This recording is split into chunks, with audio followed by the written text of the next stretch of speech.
आप सभी को मेरा प्यार भरा नमस्कार। तो मैं अजय कुमार आज फिर से आपकी सेवा में हाजिर हूं और आप सभी का आप ही के परिवार मैथ्स एलिवेशन पर हार्दिक स्वागत करता हूं और अभिनंदन करता हूं और आशा करता हूं आप सभी बेहद बेहतरीन होंगे, बेहद खुश होंगे, स्वस्थ होंगे, मस्त होंगे और अपनी अपनी स्टडी को बहुत अच्छे तरीके से कर रहे होंगे। तो चलिए दोस्तों, जो आप स्टडी कर रहे हो उसे और बेहतर बनाने के लिए, उसमें और थोड़ा जान डालने के लिए आपकी सेवा में एक बेहतरीन क्वेश्चन लेकर के आए हैं। देख लेना दोस्तों, 2016 में आया हुआ है 4 मार्क्स में। ठीक है, चलिए देखते हैं। यूनिक सा क्वेश्चन है, यूनिक सा, और आपको ये बात समझनी होगी कि every unique is most important. ठीक है, जो भी इस दुनिया में यूनिक है वही इंपॉर्टेंट है। समझ गए आप? ठीक है, जो यूनिक है वही इंपॉर्टेंट है। ठीक है, देखिए क्या है question. If vector A cross vector b equals to vector c cross vector d and vector A cross vector c equals to vector b cross vector D.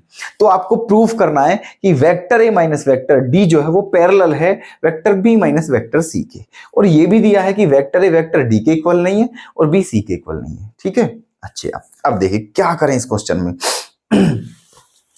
बहुत ही ध्यान से समझिएगा भाई साहब, बहुत ही ध्यान से। ठीक है, देखो समझिए फंडा क्या है इस क्वेश्चन का।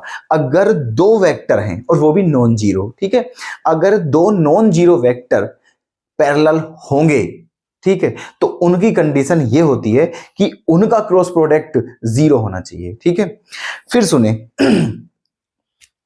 अगर दो वेक्टर हैं, है ना, और वो पैरेलल हैं, तो इसका मतलब ये है कि उनका जो क्रॉस प्रोडक्ट है वो क्या होना चाहिए? जीरो होना चाहिए। भाई क्यों होना चाहिए जीरो? आपका क्वेश्चन हो सकता है ना ये कि क्यों होना चाहिए जीरो, उसका लॉजिक बताओ। रट के बता रहे हो क्या? हो सकता है ना ये क्वेश्चन। चलिए, तो हम आपकी तरफ से क्वेश्चन कर रहे हैं और उसका आंसर भी दे रहे हैं। ठीक है, मान लीजिए हमने बोला कि दो नॉन जीरो वेक्टर अगर पैरेलल हैं तो उनका क्रॉस प्रोडक्ट जीरो होना चाहिए। आपका क्वेश्चन है क्यों होना चाहिए, उसका आंसर बता रहे हैं। Please listen to me with carefully. देखिए क्यों होना चाहिए। आपको पता है, आपको पता है, क्या पता है? ठीक है, कपड़ा देना भाई। आपको पता है, देखो हम बताएंगे भी क्या पता है। ठीक है, देखिए ध्यान से, क्या पता है आप जानते हो कि vector a dot vector b equals to a b cos theta होता है। जानते हो नहीं जानते हो? जानते हो ना, बिल्कुल जानते हो। ये डॉट प्रोडक्ट में, ठीक है, अगर डॉट प्रोडक्ट जीरो आता है, अगर डॉट प्रोडक्ट जीरो आता है, इसका मतलब ये हुआ कोस थीटा की वैल्यू जीरो है। और कोस थीटा की वैल्यू जीरो कब होती है? जब थीटा 90 होता है, जब थीटा 90 होता है। इसका मतलब यहां से आपका थीटा कितना आने वाला है? 90 डिग्री। इसका मतलब ये कौन सी कंडीशन होगी? परपेंडिकुलर की। कौन सी होगी? परपेंडिकुलर की। लेकिन बात किसकी हो रही है? पैरेलल की। किसकी बात हो रही है? पैरेलल की। ठीक है, अच्छा एक फॉर्मूला और होता है वेक्टर ए क्रॉस वेक्टर बी, जो कि होता है ए बी साइन थीटा, होता है ए बी साइन थीटा। अब अगर वेक्टर ए क्रॉस वेक्टर बी ये जीरो आ जाए, क्या आ जाए? जीरो, उस बात का मतलब क्या होगा कि आपका साइन थीटा किसके बराबर है? जीरो के।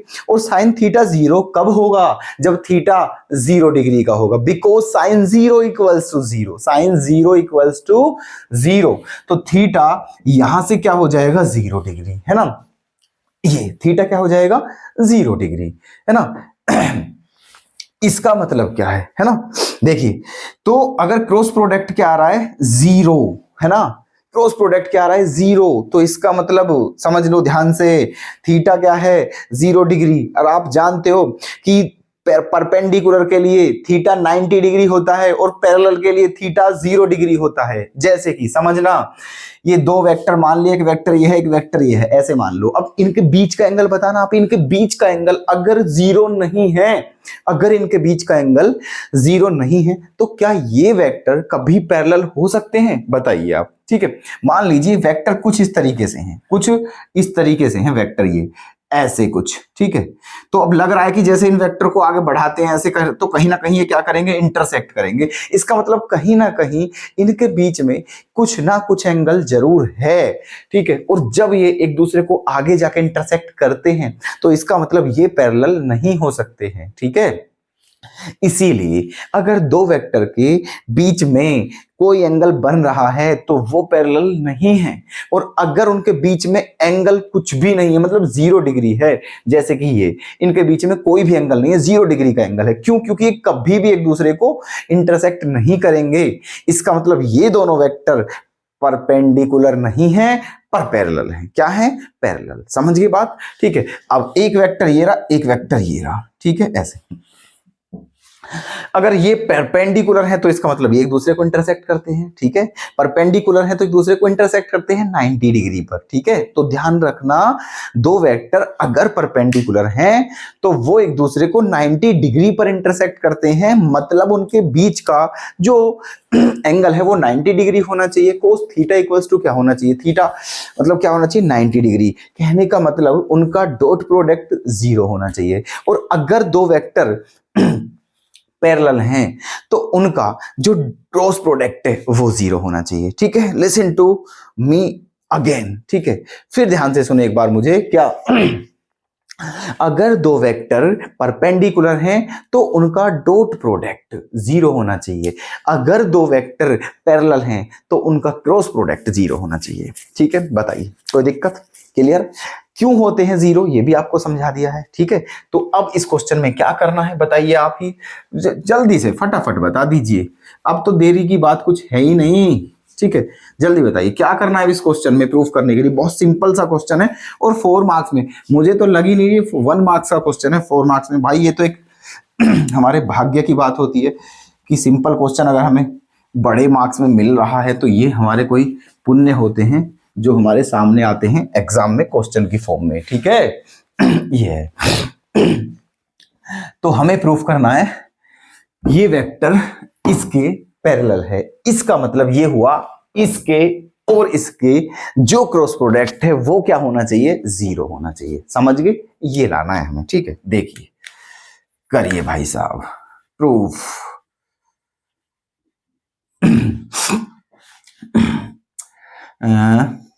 टू नॉन जीरो वेक्टर्स, ठीक है।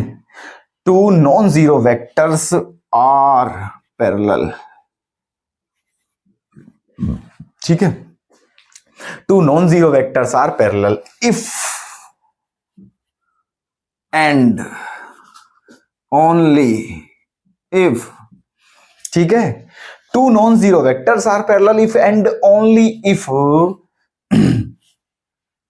There cross product is 0। Understand? ठीक है। दो नॉन जीरो वेक्टर्स पैरेलल होंगे अगर, केवल यदि उनका क्रॉस प्रोडक्ट 0 आए तब। ओके, चलिए। तो अब हमें क्या लाना है? We have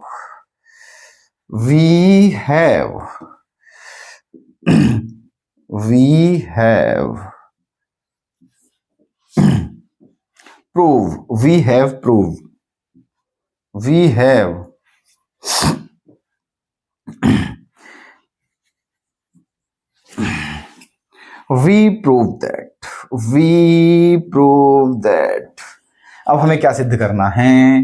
vector a minus vector D cross vector b minus vector c equals to 0, ठीक है। ये लाना है अब हमें। चलिए, तो LHS लेते हैं और करते हैं अपने कार्य को, है ना। LHS vector a minus vector D cross vector b minus vector c. करिए, पहले ए की बी में मल्टीप्लाई कीजिए तो क्या हो जाएगा? वेक्टर ए क्रॉस वेक्टर बी।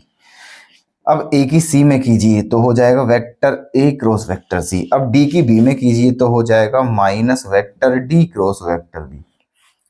डी की सी में करोगे तो क्या हो जाएगा? Plus vector D cross vector सी, ठीक है। अच्छा जी, आगे अब देख लीजिएगा। आपका जो वेक्टर ए क्रॉस वेक्टर बी है वो किसके इक्वल दिया हुआ है, vector c cross vector d के। ठीक है, तो यहां हम क्या लिख सकते हैं, vector c cross vector d. ठीक है, ये और वेक्टर ए क्रॉस वेक्टर सी किसके इक्वल दिया हुआ है, vector b cross vector d के। Vector b cross vector d के, इसके प्लेस पर ये लिख दिया है, इसके प्लेस पर ये लिख दिया है, कोई दिक्कत यहां तक। ठीक है, आगे अब डी क्रॉस बी क्या है, ये डी क्रॉस बी। अगर हमें इसे बी क्रॉस डी लिखना होगा तो साइन क्या हो जाएगा, चेंज। ठीक है, क्योंकि ये विधि का विधान है, मतलब विधि का नहीं बुक का विधान है क्या, कि वेक्टर ए क्रॉस वेक्टर बी को अगर आप vector b cross vector a लिखने के मूड में हो तो आपको माइनस लगाना होगा। ठीक है, ये विधि का विधान समझ लीजिए, बुक का विधान समझ लीजिए। तो आप अगर इसको डी बी को बी डी लिखना चाहते हो तो आपको माइनस लगाना पड़ेगा, माइनस ऑलरेडी है तो ये क्या हो जाएगा, आपका प्लस हो जाएगा, ये हो जाएगा plus vector b cross vector d. कोई दिक्कत यहां तक, आगे वेक्टर डी क्रॉस वेक्टर सी। ठीक है, अगर इसे सी डी लिखना है तो आपको यहां क्या लगाना पड़ेगा, minus vector c cross vector d. अब आप ये सोचोगे ऐसा लिख क्यों रहे हैं, पागल हैं क्या, कुत्ता ने काटा है क्या, तो ऐसा कुछ भी नहीं है, कुत्ता ने नहीं काटा है भाई साहब। ठीक है, हमारी ऐसा लिखना मजबूरी है, तभी क्वेश्चन हम हो कर पाएंगे। ठीक है, देखो हमारे पास सी क्रॉस डी है, इसीलिए हमने डी सी को सी डी लिखा, अब ये कट जाएंगे। हमारे पास ये बी क्रॉस डी है, इसीलिए हमने इसे बी क्रॉस डी लिखा। ठीक है, अब इन्हें आराम से आप कटिंग कर सकते हैं, सी डी से बी डी से, और इक्वल्स टू में क्या बचा, 0। और हमारा क्वेश्चन हो चुका है प्रूफ। तो बता दीजिए कैसा लगा इसका सॉल्यूशन, प्लीज कमेंट करके जरूर बताएं।